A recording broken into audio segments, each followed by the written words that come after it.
नमस्कार मित्रों, सत्य की विजय में आपका स्वागत है। मैं हूं विजय त्रिवेदी। मित्रों, आपको स्वतंत्रता दिवस की बहुत-बहुत हार्दिक शुभकामनाएं, बहुत बधाई। हिंदुस्तान आगे बढ़े, आप सब लोग आगे बढ़ें, हम सब लोग खुश रहें, मिलजुल कर रहें, इसकी बहुत शुभकामनाएं। आज का दिन बहुत महत्वपूर्ण है।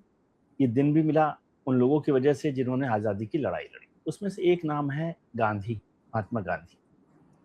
एक नाम है जवाहरलाल नेहरू, जिनकी चर्चा होती है लेकिन उनको लेकर बहुत सारी बातें होती रहती हैं। और भी बहुत सारे लोग हैं, सैकड़ों लोगों ने कुर्बानी दी, सैकड़ों लोगों ने बात की, लेकिन गांधी आज कितने मौजू हैं, आज कितनी बात हो रही है। बहुत सारे लोग आज उनके आलोचक के तौर पर भी आ गए हैं। और गांधी के साथ एक जो शब्द जुड़ा रहा, हिंदू का, सनातन का, उसका क्या मायने। आज हिंदू पर भी, सनातन पर भी बहुत बहस हो रही है। और हिंदू और सनातन का एक और ब्रांड है सावरकर, दामोदर विनायक सावरकर। उनका क्या मंशा है, दामोदर विनायक सावरकर और महात्मा गांधी कैसे दो अलग अलग धरातल पर खड़े हैं या एक धरातल पर खड़े हैं, इस सब पर चर्चा करेंगे। बहुत ही विद्वान हमारे प्रोफेसर साहब, डॉक्टर पुरुषोत्तम अग्रवाल साहब, जिनकी किताब पहले हमने चर्चा की थी, मजबूती का नाम महात्मा गांधी। लेकिन इसका जो सब टाइटल है ना, वो बहुत महत्वपूर्ण है, सत्य, अहिंसा, सत्य और धर्म। जिनमें से तीनों चीजों का मुझे नहीं पता आजकल है कि नहीं, लेकिन प्रोफेसर साहब ने लिखा है तो हम बात करेंगे। सर, बहुत बहुत स्वागत है आपका। बहुत बहुत शुक्रिया कि आपने वक्त निकाला कि हमें थोड़ा सा ज्ञान आप दे सके। ऐसा मौका है जिस पर चर्चा की जा सकती है, अहिंसा पर भी, सत्य पर भी, धर्म पर भी और सनातन पर भी। सर, कुछ समझाइए, क्या है सनातन, क्या है हिंदू, क्या है, और जो इतनी बहस आपने शुरू करवाई है, इसका क्या मायने है। विजय जी धन्यवाद, और आपको नमस्कार, सभी दर्शकों को नमस्कार और स्वाधीनता दिवस की शुभकामनाएं। बात शुरू करने के पहले मुझे वो एक पुराना फिल्मी गाना याद आ रहा है जो मेरे ख्याल से आज़ादी के 10 साल भी नहीं हुए थे तब रचा गया था। मेरी पीढ़ी में खुद उस समय शायद या तो जन्म नहीं लिया था या जन्म लिया होगा तो साल 2 साल के रहे होंगे। हम लाए हैं तूफान से कश्ती निकाल के, इस देश को रखना मेरे बच्चों संभाल के। तो उस समय जो बच्चे थे यानी हम लोग, हमने इस देश को जैसा संभाला नहीं संभाला वो आज हमारे सामने है। लेकिन सोचना है भविष्य के बारे में कि आगे क्या होना है इस मुल्क का, इस सभ्यता का, इस संस्कृति का। इतिहास पर ध्यान देना चाहिए, इतिहास बहुत जरूरी है, लेकिन इतिहास को बदला लेने की रणभूमि नहीं बनाना चाहिए। इतिहास से हम ऐसे सबक सीखें जो आगे के लिए, हमारे समाज के लिए, सारी मानवता के लिए महत्वपूर्ण हो और उसके विकास में सहायक हो। इस लिहाज से आपने जो आज बातचीत का विषय रखा, बहुत अच्छा रखा, बहुत जरूरी रखा। आप ध्यान दें इस बात पर कि दादा धर्माधिकारी गांधी जी के सहयोगियों में से और एक, और बहुत बड़े विद्वान, उन्होंने सन 50 में एक पुस्तक लिखी थी छोटी सी। उसका संदर्भ ये था कि उस समय दुनिया में नेशनलिज्म को बड़ी संदेह की निगाह से देखा जा रहा था, क्योंकि हिटलर और मुसोलिनी और तोजो ने नेशनलिज्म और अपनी रेशियल और नेशनल सुपीरियरिटी के नाम पर दुनिया भर में भयानक विभीषिका उत्पन्न की थी, अत्याचार किए थे। तो नेशनलिज्म एक तरह का संदिग्ध शब्द बन गया था। और उस समय समस्या ये थी कि अब भारत अपने आप को नेशनलिस्ट ढांचे में कैसे रखे, कैसे ना रखे, क्यों रखे, ना रखे। दादा धर्माधिकारी ने उस किताब में इन सब बातों पर विचार करते हुए एक शब्द बरता था, और जो मुझे लगता है कि हमें उस शब्द को बार बार याद करना चाहिए और उसे एक तरह का मानक बनाना चाहिए। उन्होंने शब्द बरता था मानवनिष्ठ भारतीयता, और अंग्रेजी में उसको कहा ह्यूमन इंडियन नेशनलिज्म, यानी ऐसा नेशनलिज्म जो ह्यूमन हो, जो करुणा और सद्भावना पर आधारित हो, जिसके केंद्र में आक्रामकता ना हो बल्कि सहयोग हो। तो अगर आज और हमारे नेशनल स्ट्रगल की सबसे बड़ी विशेषता यही थी। नेशनल स्ट्रगल और जगह भी हुए हैं, उपनिवेशवाद के विरोध में और जगह भी आंदोलन हुए, सबकी अपनी अपनी उपलब्धियां हैं, विशेषताएं हैं। हम जब नेशनल मूवमेंट की बात करते हैं तो आप ध्यान दें कि हमारा नेशनल मूवमेंट केवल विदेशी सत्ता के खिलाफ नहीं था, वो देशी और अपने खुद की समाज की जड़ता के भी खिलाफ था। महात्मा गांधी का प्रसिद्ध कथन है कि अगर अनटचेबिलिटी और कम्युनल डिवीजन के साथ भारत आजाद होता है तो मुझे नहीं चाहिए ऐसी आजादी। जी इस कथन का मर्म समझिए कि आजादी चाहिए, लेकिन ऐसी आजादी जो समाज के सभी तबकों को अपनी सी लगे। मूल भावना ये थी। जी बहुत सी सफलताएं रही, बहुत सी विफलताएं रही, उनसे इनकार नहीं किया जा सकता। आपने सावरकर जी का जिक्र किया तो एक तो शायद आपसे चूक हो गई, नाम है विनायक दामोदर सावरकर। हाँ सॉरी, उनका अपना नाम विनायक, पिताजी का नाम विनायक दामोदर सावरकर। हाँ, जो गुजराती मराठी में चलन है, पिता का नाम साथ में लगाने की। विनायक दामोदर सावरकर है, माफ कीजिए। सावरकर। हाँ। आपने सनातन का जिक्र किया, बात सनातन पर करनी है मुख्य रूप से। जी देखिए, सनातन शब्द का अगर आप पारंपरिक अर्थ देखें, चाहे अमरकोश देख लें, चाहे दूसरे उस तरह के जो पुराने शब्दकोश या थेसारस अभिधान कोश देख लें, सनातन शब्द का प्रयोग एक विशेषण के तौर पर होता है, एक प्रॉपर नाउन के तौर पर नहीं होता। सनातन का मतलब है सदा बने रहने वाला, नित्य निरंतर प्रवाहवान।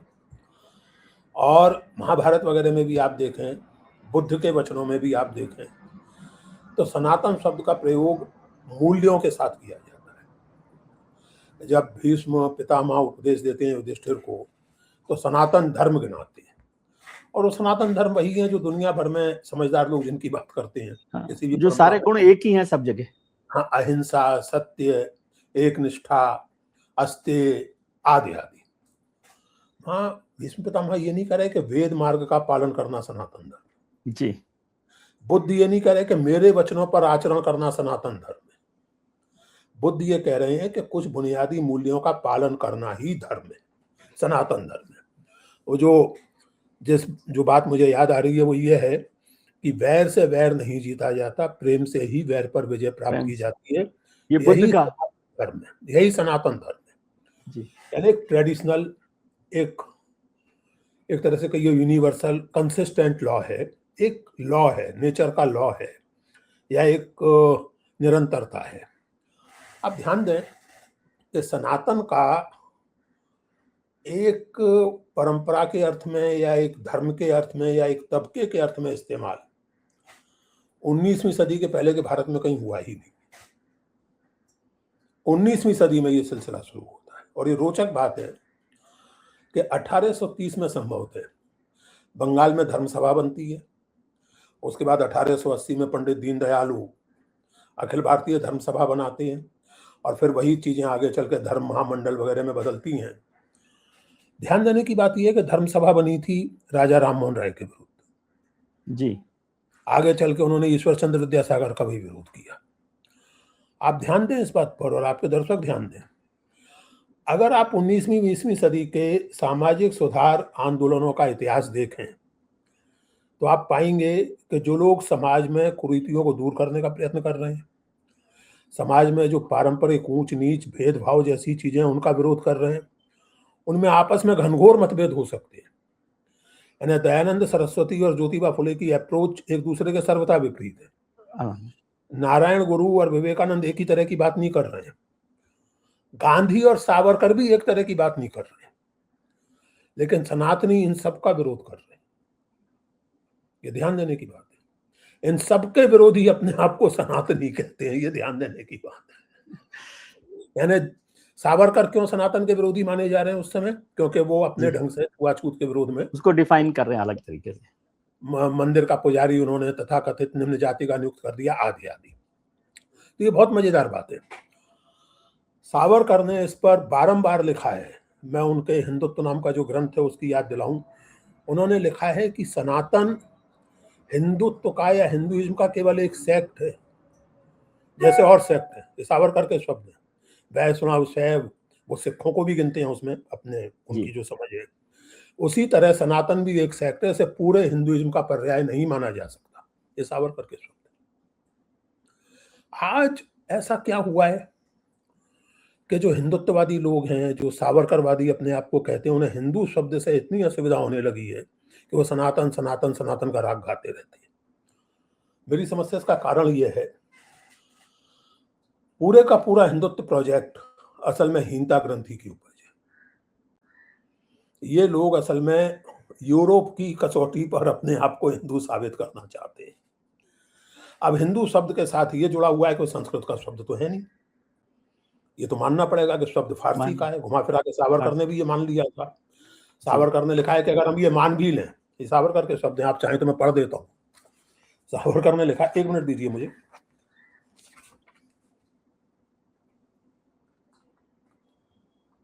ये सावरकर के शब्द हैं।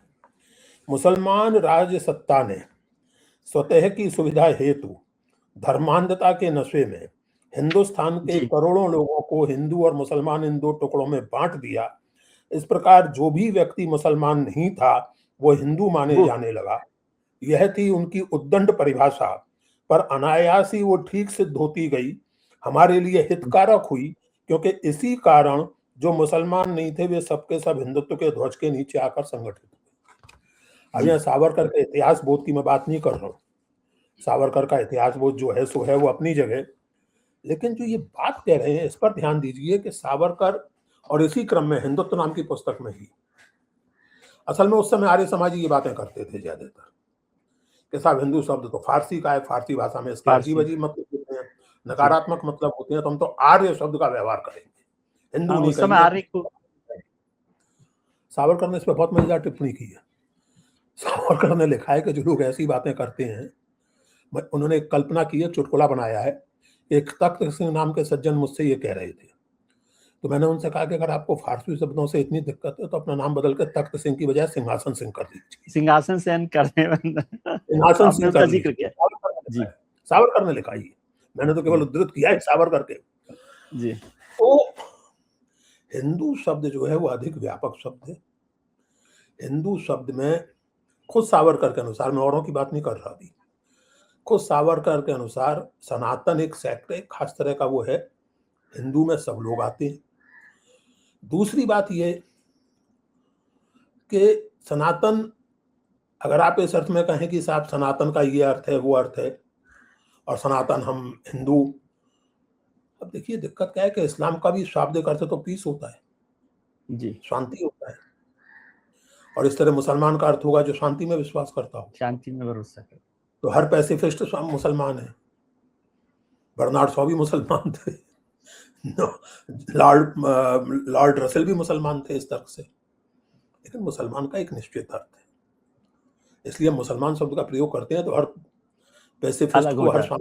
लेकिन सर मुसलमान मैं नहीं एक कहते। चीज़ समझना चाहता हूँ आपसे कि आपने जो चैप्टर लिखा इस किताब में भी, उसका जी, टाइटल रखा है हिंदू, सनातन, हिंदुत्व और फिर गांधी या सावरकर। सावरकर, हाँ। तो सारा झगड़ा तो यहीं हो रहा है। क्या वैसे झगड़ा आप इसमें? झगड़ा कराने में माहिर हैं क्योंकि आपका जितने चीज़ों पर अध्ययन है, वो कबीर हो, मतलब आपका अध्ययन नहीं है, आपका कमांड है। कबीर हो, गांधी हो, नेहरू हो, तीनों से ही देश परेशान है। देश नहीं परेशान है, कुछ लोग परेशान हैं, और वो भी अगर ध्यान से कुछ पढ़ेंगे तो लोगों से परेशान। देश परेशान है, यूँ समझ लीजिए। अब वो अलग मसला है, उसका मैं क्या कर सकता हूँ, लेकिन मैं, देखिए ये आप बहुत गलत बात कह रहे हैं। मेरी कोई कोशिश झगड़ा कराने की नहीं होती है, कोई इच्छा नहीं है मेरी।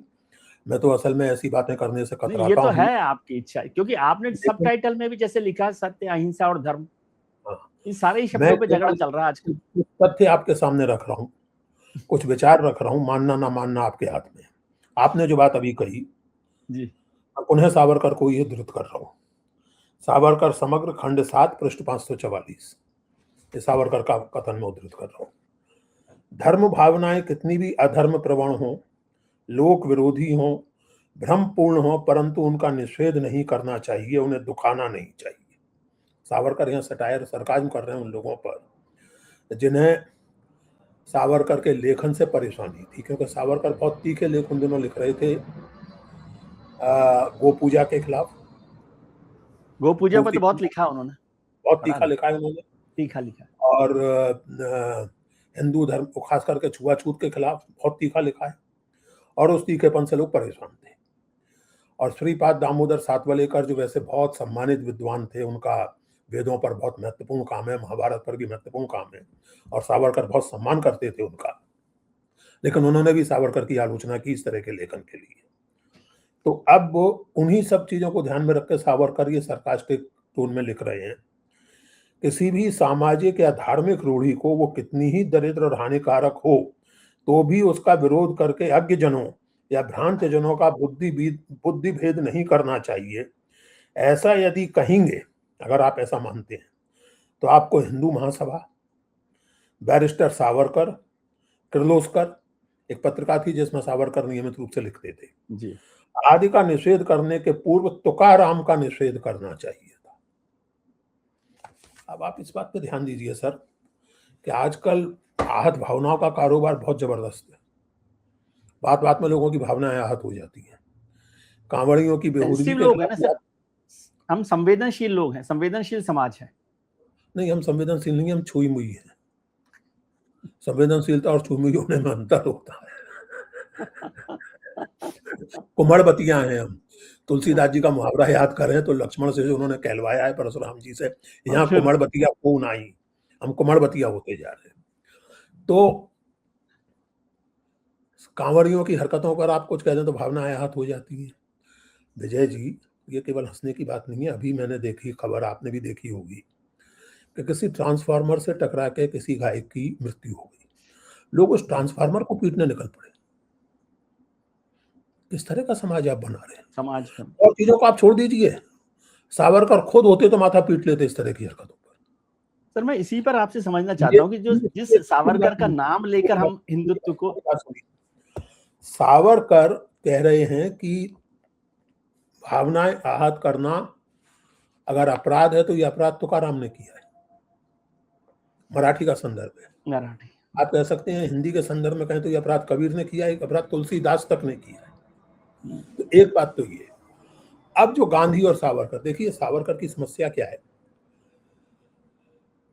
कि सावरकर इस स्तर पर बड़ी साइंटिफिक बात करते हैं, रैशनल बात करते हैं, लेकिन राष्ट्र की उनकी जो धारणा है वो बहुत चिंताजनक है। एक तो उन्होंने संस्कृत का एक श्लोक गढ़ दिया, पुण्य भूमि पितृभूमि आदि आदि, पितृभूमि, वो जिसकी है वही हिंदू है, उसमें सबको घसीट लिया। लेकिन अगर आप हिंदुत्व किताब पूरी पढ़ें तो वो साफ तौर से कहते हैं कि हिंदू होने का मामला नस्ल का मामला है। हिंदू नस्ल का जिक्र भी उन्होंने।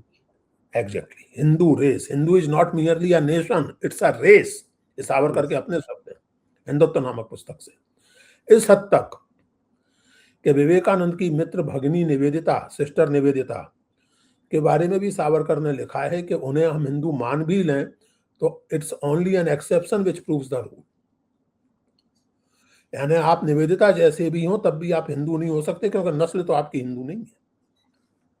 यही समस्या है, ये जो रेसिस्ट समझ है नेशन की, और जिसके चलते आगे चल के उन्होंने 1937 में हिंदू महासभा के अधिवेशन में कहा, तब तक ये बात किसी ने खुल के नहीं कही थी कि हिंदुस्तान में दो अलग अलग राष्ट्र। ये कहने वाले पहले व्यक्ति सावरकर थे। टू नेशन थ्योरी का चर्चा सर, उनके पहले सर सैयद अहमद कह चुके थे 19वीं सदी में। लेकिन सर सैयद अहमद उस तरह कोई पॉलिटिकल व्यक्ति नहीं थे, वो एक समाज सुधारक, और उनकी अपनी समस्याएं, मैं उनको कोई वो नहीं करूंगा। लेकिन एक पॉलिटिकल लीडर के तौर पर, एक मास लीडर के तौर पर, ये दो ट्रू ग्रुप से कहने वाले पहले व्यक्ति सावरकर हैं। हिंदुस्तान में दो अलग अलग जुदा जुदा नेशंस हैं, एक है हिंदू और एक है मुसलमान। समस्या यहाँ है, क्योंकि ये देखिए फिर समस्या वही है।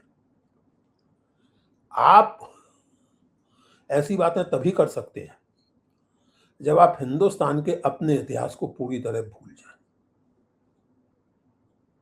आप ऐसी बातें तभी कर सकते हैं जब आप यूरोप का मॉडल अपना लें कि नेशन तभी होता है जबकि उसकी एक भाषा हो, एक धर्म हो, आजकल के फैशन में कहें तो वन नेशन वन इलेक्शन हो, वन नेशन वन लैंग्वेज हो, वन नेशन वन स्क्रिप्ट हो। भारत में खुद हिंदू धर्म के भीतर ये संभव ही नहीं। ये इतिहास विरोधी बात है, ये यथार्थ विरोधी बात है।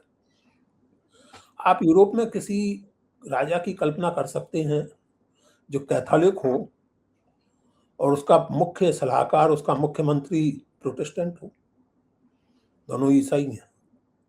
लेकिन कैथोलिक का प्रोटेस्टेंट, प्रोटेस्टेंट कैथोलिक, ये संभव ही नहीं है, संभव नहीं। भारत में क्या स्थिति थी? अकबर का फाइनेंस मिनिस्टर कौन था? राजा टोडरमल। अकबर के मुख्य सेनापति कौन थे? राजा मानसिंह।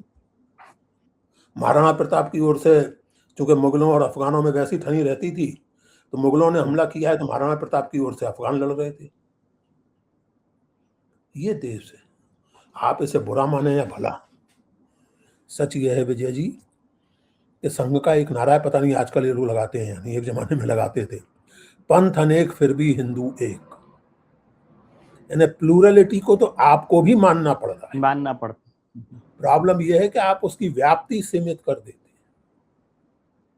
केवल पंथ अनेक फिर भी हिंदू एक नहीं, पंथ अनेक या धर्म अनेक, भाषा अनेक, नस्लें अनेक, लेकिन भारत देश एक। सर ये इसमें एक चीज गांधी और समझाइए सावरकर मुझे के बीच का मूल वो है विरोध। जी, एक चीज समझाइए। गांधी पर भी आता हूँ, लेकिन आपने संघ की चर्चा कर दी, इसलिए मैं समझना चाहता हूँ, क्या जो सावरकर का हिंदू है या हिंदुत्व है, जो हिंदू नस्ल है, आज जो सर संघ चालक हैं वो जो बात कर रहे हैं वो भारतीय की बात कर रहे हैं, वो पितृभूमि और पुण्य भूमि से कहीं अलग चलकर कहते हैं कि भारत में जो पैदा हुआ वो भारतीय है, हिंदू है। देखिए इसमें एक कोई बात, कंट्राडिक्शन आप देखते हैं या कोई भ्रम पैदा करने वाली बात है? मुझे दूसरी बात ज्यादा सही लग रही है। आप सैद्धांतिक बात कर रहे हैं, मैं नितांत व्यवहारिक राजनीति की बात करता हूँ।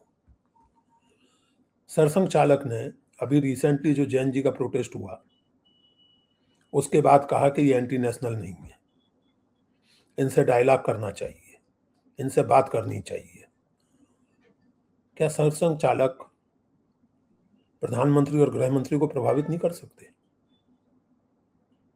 यानी बजाय प्रेस में ये कहने के या उन बच्चों के समूह में ये कहने के, क्या ये बात वो प्रधानमंत्री और गृह मंत्री से नहीं कह सकते थे? या उनके समर्थकों से नहीं कह सकते थे, जो बता रहे थे कि पैसा पाकिस्तान से आ रहा है, पैसा दुबई से आ रहा है, चीन से आ रहा है, कहां से आ रहा है, और ये सब एंटी नेशनल है, ये सब पाकिस्तान के एजेंट हैं। देखिए अंग्रेजी में एक जो मुहावरा है ना कि वॉक द टॉक, जो आप कह रहे हैं वो करके दिखाइए। सरसंघ चालक ने किसी लिंचिंग की निंदा की है? किसी मॉब लिंचिंग की निंदा की है सरसंघ चालक ने? ये सरसंघ चालक, अभी मुझे पिछले याद आ रहा दिनों है जो 2018 की व्याख्यान माला है, तब से वो कह रहे हैं कि भाई मुसलमानों के बिना हिंदुत्व अधूरा है। फिर वो कहते हैं कि हर मस्जिद में शिवलिंग मत ढूंढिए। अब आप नहीं सुन रहे प्रोफेसर साहब, तो क्या करें वो? तो ये मान लिया जाए कि सरसंघ चालक की हैसियत प्रधानमंत्री और गृह मंत्री के लिए उतनी ही है जितनी पुरुषोत्तम अग्रवाल और विजय त्रिवेदी की। ये मान लिया जाए? यानी आप कमाल की बात कर रहे हैं। आप उनकी बात पे भरोसा नहीं कर रहे? नहीं, मैं भरोसे की बात, भरोसा मेरे करने ना करने का सवाल ही नहीं है।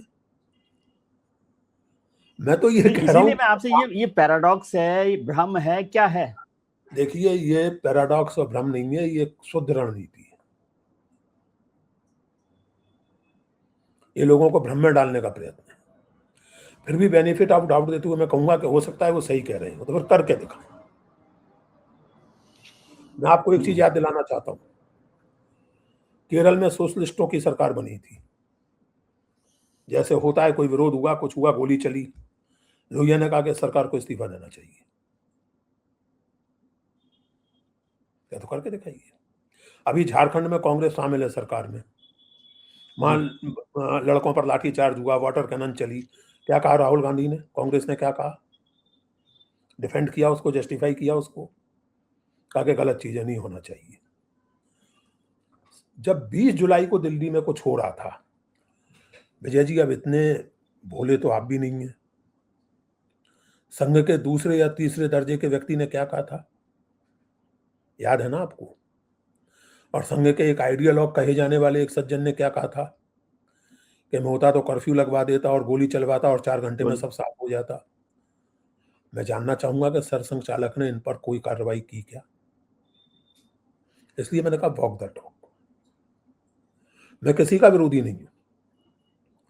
संघ अगर सचमुच ये मानने लगे, जैसा कि सरसंघ चालक वक्तव्य देते रहते हैं, तो मुझसे ज्यादा प्रसन्नता किसी को नहीं होगी।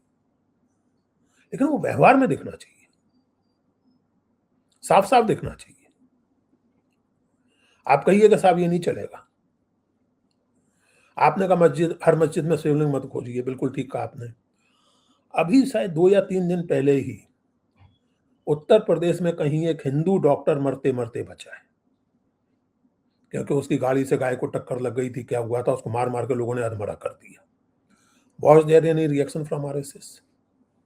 सर संचालक को छोड़ दीजिए, किसी जिम्मेदार व्यक्ति की, किसी प्रांत चालक की, किसी कार्यवाहक की, किसी प्रचारक की कोई ऑफिशियल प्रतिक्रिया आई इस घटना पर?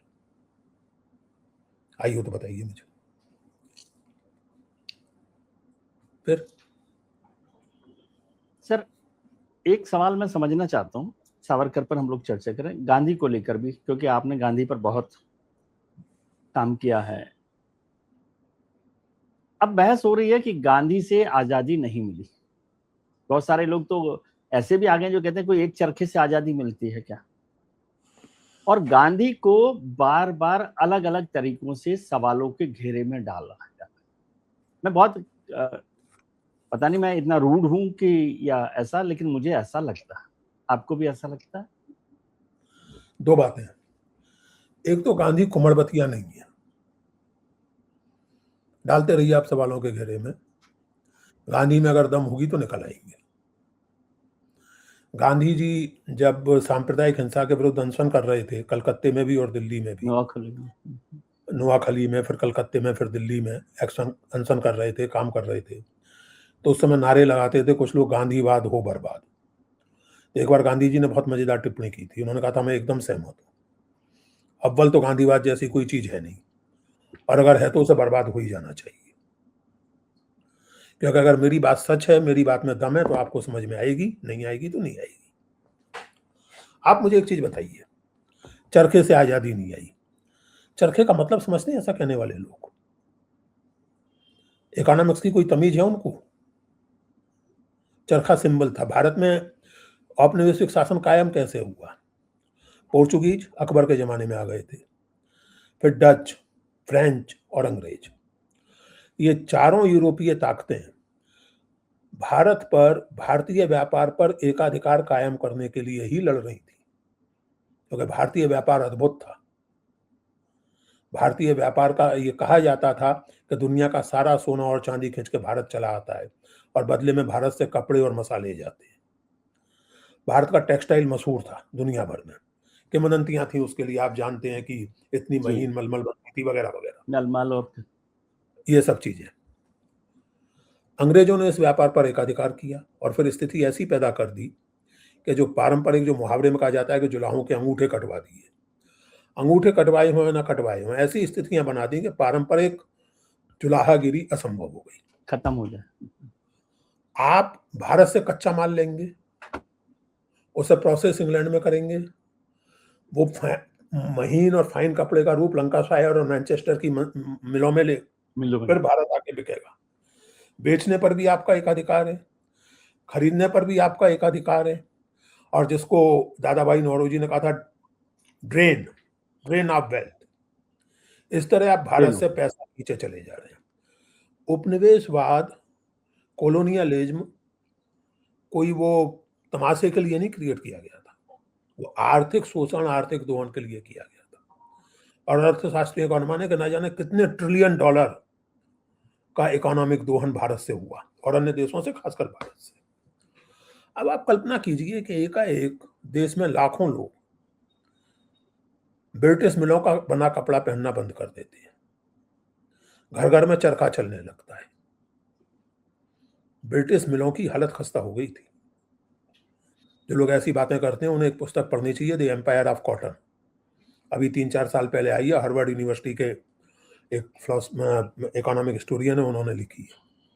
विलियम श्रायर ने जो रिपोर्ट लिखी है वो पढ़नी चाहिए कि किस तरह गांधी जी के चरखे ने ब्रिटिश इकोनॉमी को कितना गहरा नुकसान पहुंचाया।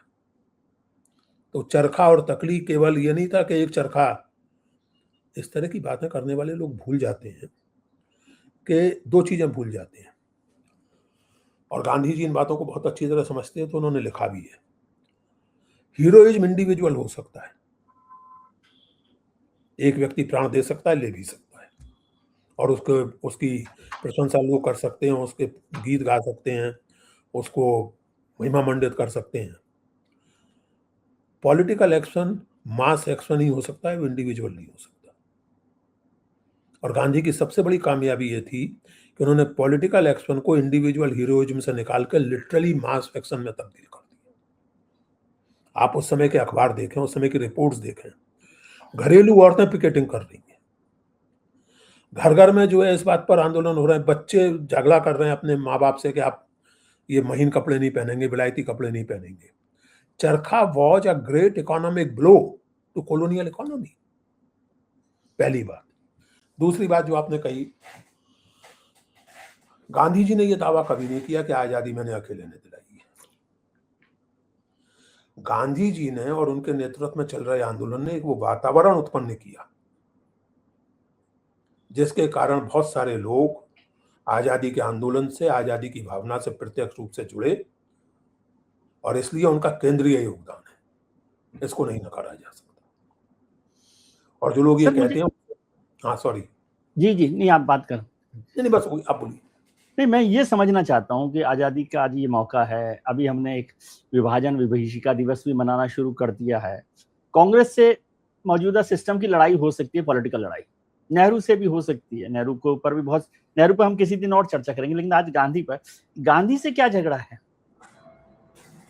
गांधी तो अब है नहीं, पॉलिटिकल पार्टी के लीडर भी नहीं है वो, और आप तो नमस्कार करते ही है ना उनको जाकर राजघाट में। देखिए, मेरी किताब का नाम है मजबूती का नाम महात्मा गांधी जी, और उसमें वो जो एक पुरानी बेहूदी कहावत है उसका प्रतिवाद है इसमें। लेकिन मजबूरी इसी का नाम किताब में महात्मा मैंने गांधी। देखा है कि कुछ लोगों के लिए वास्तव में मजबूरी का नाम Mahatma Gandhi.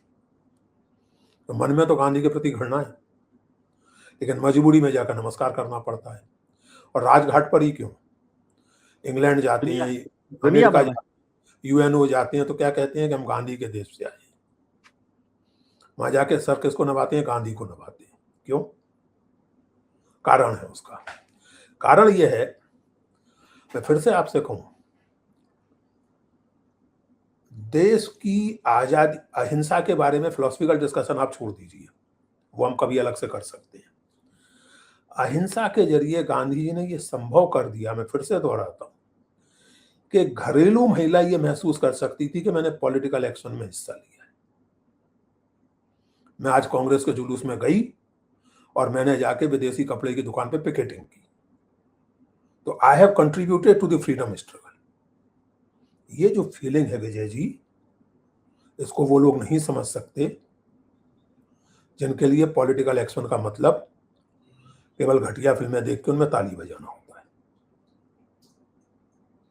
Participation, sense of participation. आप कल्पना कीजिए कि चंपारण की जो औरतें जो खड़ी बोली हिंदी तक नहीं बोल पाती हैं, उनसे गांधी जब बात करते हैं और निलहे साहबों के खिलाफ वहां एक आंदोलन खड़ा कर देते हैं और अंग्रेजी हुकूमत को मजबूर होकर वो माननी पड़ती हैं बातें, ये कोई छोटी मोटी उपलब्धि नहीं थी। नमक, ब्रिटिश सरकार ने कल्पना तक नहीं की थी। और मैं आपको याद दिलाऊं, नमक सत्याग्रह पर चर्चिल की टिप्पणी ये थी कि अंग्रेजी राज का इससे बड़ा अपमान 1857 में भी नहीं हुआ था जितना एक नमक सत्याग्रह ने कहा। क्योंकि आप कितना भी दमन कर रहे हैं, लोग नमक बना रहे हैं, नमक बेच रहे हैं। तो Gandhi ji was a master of symbolic action. और गांधी जी की सबसे बड़ी उपलब्धि यह है कि उन्होंने हिंदुस्तान जैसे देश में पॉलिटिकल एक्शन को एक आम आदमी का एक्शन बना दिया। ये बहुत अद्भुत चीज थी। बिल्कुल ठीक है। मैं इसको तो जो जी, बेसिक सवाल समझना चाहता हूं सर आपसे फिर से, कि हमें गांधी से परेशानी क्या है आज? भाई उनसे पूछिए जिन्हें परेशानी है। मुझे असहमति है मेरी बहुत सी गांधी जी से, मैंने इस किताब असहमतियां सबकी हो सकती है जी, और लेकिन मुझे तो कोई परेशानी नहीं है। मेरी गांधी जी के प्रति पूरी श्रद्धा है, श्रद्धा के साथ असहमतियां हैं। परेशानी अगर इस बात को लेकर है कि उन्होंने ये नहीं किया, तो नोआखली में गांधी जी किसकी रक्षा कर रहे थे? नोआखली में तो Hindus were at receiving end, वो तो मुस्लिम बहुल इलाका था।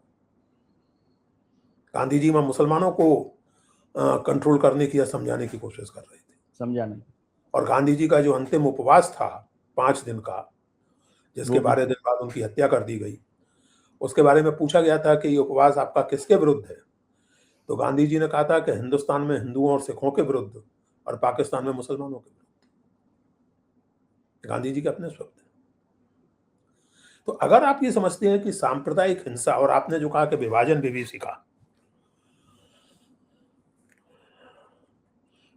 विभीषिका को याद करना कोई बुरी बात नहीं है, लेकिन उसे याद आप किस तरह कर रहे हैं?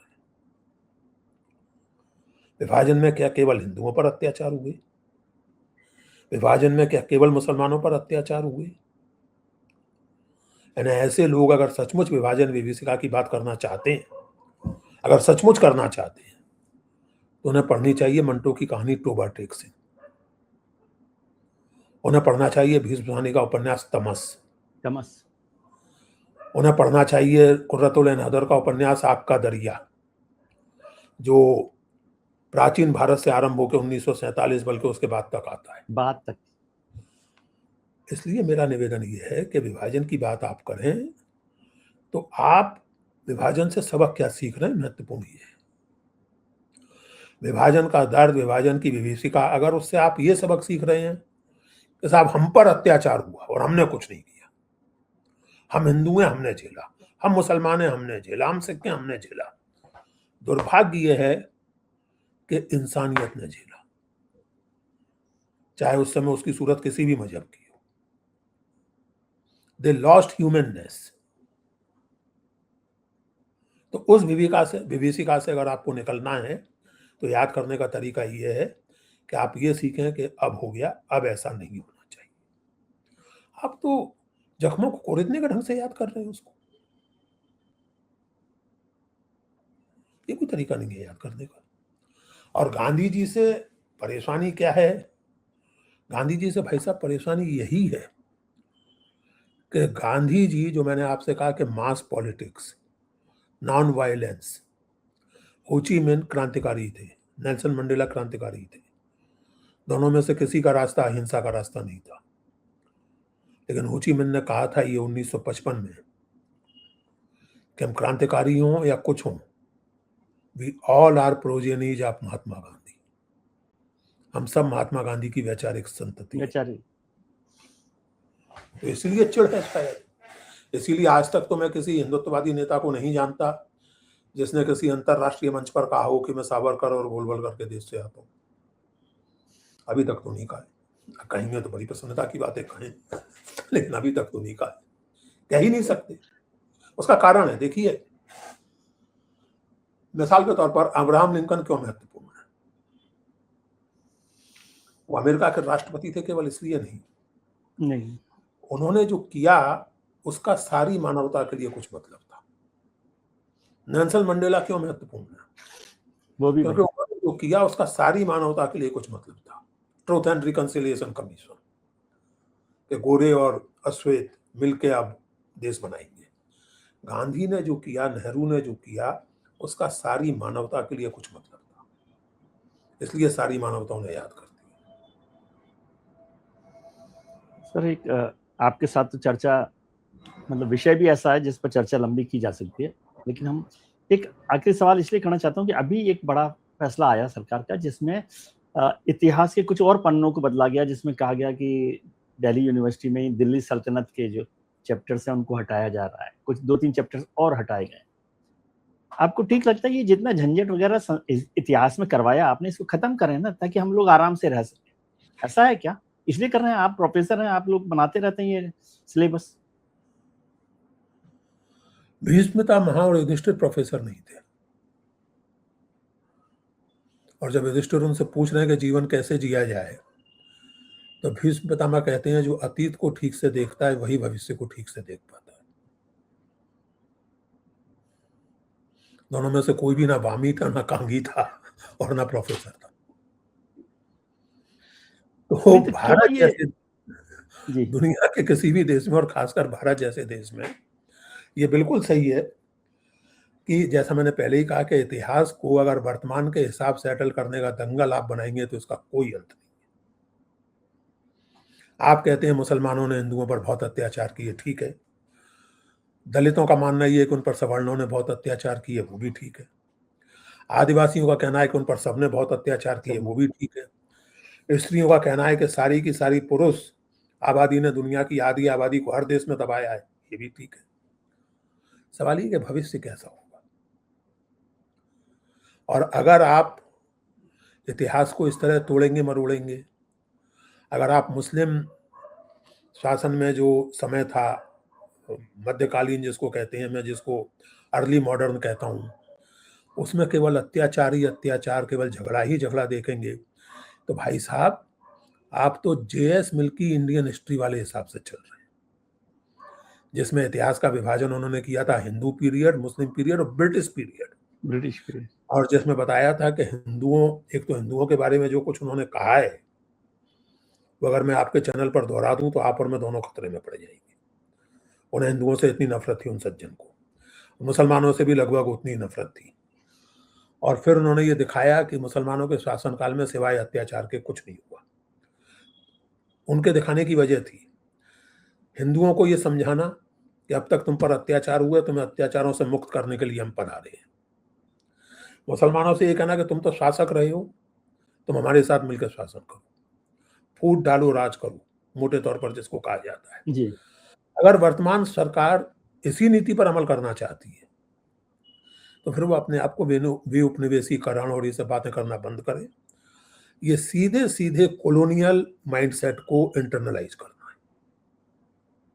मैं फिर से कहूं, मैं उन लोगों में से नहीं हूं जो किसी भी तरह के धार्मिक उत्पीड़न पर पर्दा डालने की कोशिश करें। मैं केवल ये कह रहा हूं कि केवल उत्पीड़न नहीं था, केवल झगड़े नहीं थे। ये विचित्र समाज था, अपनी जटिलताओं में, अपनी विविधताओं में।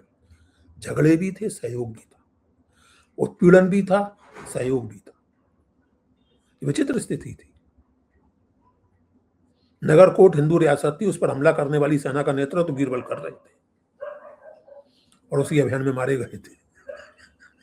तो अब इसका महाराणा प्रताप के विरुद्ध मुगल सेना का नेतृत्व कौन कर रहा था? तो राजा तो राजा होते ना।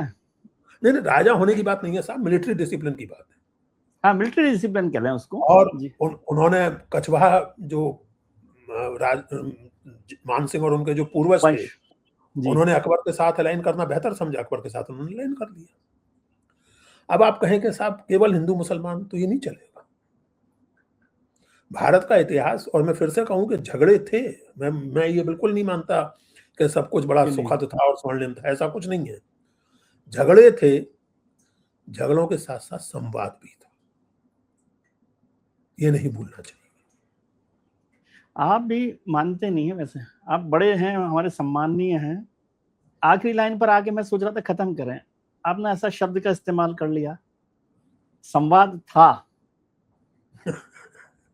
हाँ, तो संवाद का कोई विकल्प है विजय जी? आप खुद बताइए, कोई विकल्प नहीं है? मैं पूछना चाह रहा हूं कि क्या संवाद खत्म हो गया? हाँ, खत्म तो नहीं हुआ, लेकिन कुछ लोगों की कोशिश ये जरूर रही है कि खत्म हो जाए, और अभी भी कर ही रहे हैं वो कोशिश। देखिए, इतिहास की बात दो तरह से हो सकती है। एक तो प्योरली एकेडमिक, यूनिवर्सिटी में हम लोग करते ही रहते हैं, ठीक है, वो भी जरूरी है। दूसरी है कि रोजमर्रा की जिंदगी से इतिहास को जोड़ के देखें। आपको लगता है कि भारतीय राजनीति में इस समय संवाद बेहतर स्थिति में है? और मैं केवल राजनीति की बात नहीं कर रहा। आप जानते हैं कि आज से 15-20 वर्ष पहले मैं खूब जाता था टेलीविजन डिबेट्स में, आपके साथ भी शामिल हुआ हूं कई बार। मेन स्ट्रीम मीडिया जिसको कहते हैं उसमें, और जिसको कुछ लोग गोदी मीडिया कहते हैं, और वो सब मेन स्ट्रीम मीडिया में, ये सब इस तरह के शब्दों का प्रयोग करना पसंद नहीं करता, मेन स्ट्रीम मीडिया कहिए। बातचीत होती थी, तीखी डिबेट्स होती थी, बहसें होती थी। आज का टीवी डिबेट का माहौल देख के लगता है कि कोई संवाद है, या हो सकता है। आज आप गालियां बकते रहिए, एंकर महोदय मुस्कुराते रहते हैं, शायद उनको उसी में अपनी टीआरपी बढ़ती दिखाई देती है। होता है ऐसा कभी? मुझे अच्छी तरह याद है, एक डिबेट में मैंने हीनियस शब्द का प्रयोग कर दिया था, एंकर ने मुझे टोक दिया था। डिबेट चल रही थी, विजय कुमार मल्होत्रा उधर से थे, मैं इधर से था, और मैंने हीनियस शब्द का प्रयोग कर दिया था। एंकर संभवतः ये जैन, श्रीनिवासन जैन थे, उन्होंने मुझे टोक दिया। उन्होंने मुझे टोक दिया था, professor Agarwal don't use this kind of words. Heinous शब्द। आजकल तो लोग मां बहन कर देते हैं, कोई पूछने वाला नहीं है। तो संवाद की देखिए, एक चीज आपको बताएं हम,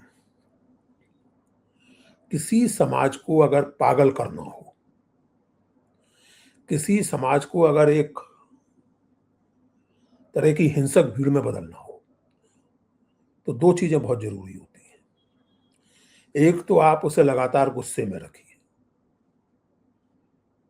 कोई ना कोई वजह गुस्से की खोज लीजिए, पैदा कीजिए।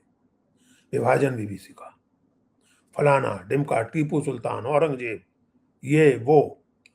इंटरेस्टिंगली इनमें से किसी को भी अंग्रेजों के अत्याचार याद नहीं आते। गुस्से में रखिए, एक तो ये लगातार गुस्से में समाज को रखिए। दूसरा ये कि संवाद की हर कोशिश को ध्वस्त करने की कोशिश कीजिए। आप खुद जानते हैं, मैं भी जानता हूं, जब आपका ये कार्यक्रम टेलीकास्ट होगा या जो भी इसको कहते हैं ब्रॉडकास्ट होगा, आप कमेंट्स देखिएगा। कमेंट्स में जो लोग सहमत होंगे वो तारीफें करेंगे, वो ठीक है। जो असहमत होंगे वो आलोचना नहीं करेंगे, वो गाली देंगे। आपकी और मेरी माँ बहन एक करेंगे। आजकल गाली संवाद है सर, ये संयोग नहीं है। देखिए, हम तो चैनल पर रोज कमेंट्स देखते हैं तो उसमें गाली को ही संवाद मान लेते हैं हम। विजय जी, आप बात समझिए, बहुत महत्वपूर्ण बात है। आप जैसे संवेदनशील और समझदार जानकार लोगों को इस पर लगातार काम करना ही आप कर ही रहे हैं। ये संयोग नहीं है और ये एकाएक नहीं है। ये एक तरह की अनकही ट्रेनिंग है। आपको आपके अनजाने ट्रेन किया जाता है कि आप इस तरह गरियाएं, सब ठीक है। संवाद समाप्त करके ही आप मनमानी कर सकते हैं समाज में। संवाद समाप्त करके लोगों को लगातार गुस्से में रखकर ही आप समाज में एक ऐसी स्थिति बना सकते हैं। आप सोचिए, एक ट्रांसफार्मर को लोग मारने पे तुल गए। क्या स्थिति है ये? आप मतलब किसी भी बहाने किसी पर हमला कर सकते हैं। आप किस तरह की चीजों को एनकरेज कर रहे हैं? अभी मैं पिछले दिनों किसी एक कार्यक्रम के लिए भागलपुर गया था और देवघर से भागलपुर मुझे जाना था, कार से देवघर तक फ्लाइट थी। वहां भी कांवड़ होती है भाई। वहां गंगा जी से लोग लाके देवघर में महादेव जी पर चलाते हैं। 100-150 किलोमीटर का रास्ता है, कहीं कोई हंगामा नहीं, कोई डीजे फीजे कुछ नहीं। सचमुच लगा के यार ये एक श्रद्धा की बात है। चुपचाप लोग चल रहे हैं अपने बम भोले करते हुए। ट्रैफिक एक तरफ चल रहा है, कांवड़िए एक तरफ चल रहे हैं, कहीं कोई हंगामा नहीं। बड़ी तादाद में लड़कियां और औरतें उसमें चल रही हैं। आप इस चीज को एनकरेज करने की बजाय अगर वो सब एनकरेज करेंगे जो दिल्ली और इसके आसपास के इलाकों में होता है, आप क्या कर रहे हैं? इस तरह का समाज आप बना रहे हैं। अब वो एक सज्जन है, मैं तो जानता नहीं, लेकिन साहब ए फॉर एप्पल की जगह ए फॉर अमरूद पढ़ाना चाहिए। तो जो जानकार लोग उन्होंने लिख दिया सोशल मीडिया पे कि सर जी अमरूद भी लैटिन अमेरिका से ही आया है। वो भी देसी फल नहीं है। तो इस तरह की चीजों में क्या रखा है भाई? तो संवाद कीजिए, समझ का विकास कीजिए। इसलिए मैंने आपसे कहा कि संवाद इस समय बहुत बुरी स्थिति में है देश में, लेकिन उसके बिना ना देश बनेगा और ना देश का भविष्य बनेगा। ये वास्तविकता है। राजनीति तो चलेगी लेकिन उससे। चलिए सर, अब राजनीति देखिए, राजनीति भी दो तरह की होती है सर जी। एक राजनीति होती है देश का समाज का भला करने के लिए। मैं राजनीति का कतई विरोधी नहीं हूँ, खुद राजनीति में नहीं हूँ, लेकिन राजनीति के महत्व को जानता हूँ। एक राजनीति होती है शुद्ध स्वार्थ की साधना के लिए। ये आपको तय करना है कि आप कैसी राजनीति करते हैं और कैसी राजनीति का समर्थन करते हैं। सीधी सी बात। बहुत गंभीर बात आप कह रहे हैं, लेकिन मैं फिर से ये मानता हूं कि आप जैसे लोगों ने हम लोगों को बहुत परेशान किया।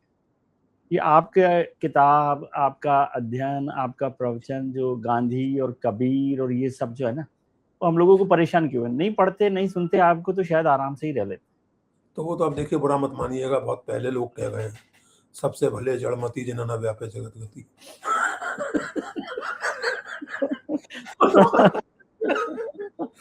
सबसे बड़े, उसमें तो कोई संदेह है ही नहीं। Thank you very much sir, बहुत शुक्रिया, बहुत आनंद रहता है। एकदम हमें हमेशा परेशान करते रहिए आप, इट वाज प्लेजर। हमेशा परेशान करते रहिए हमें, बस ये चाहता थैंक यू हूँ। Thank you sir, take care. Thank you.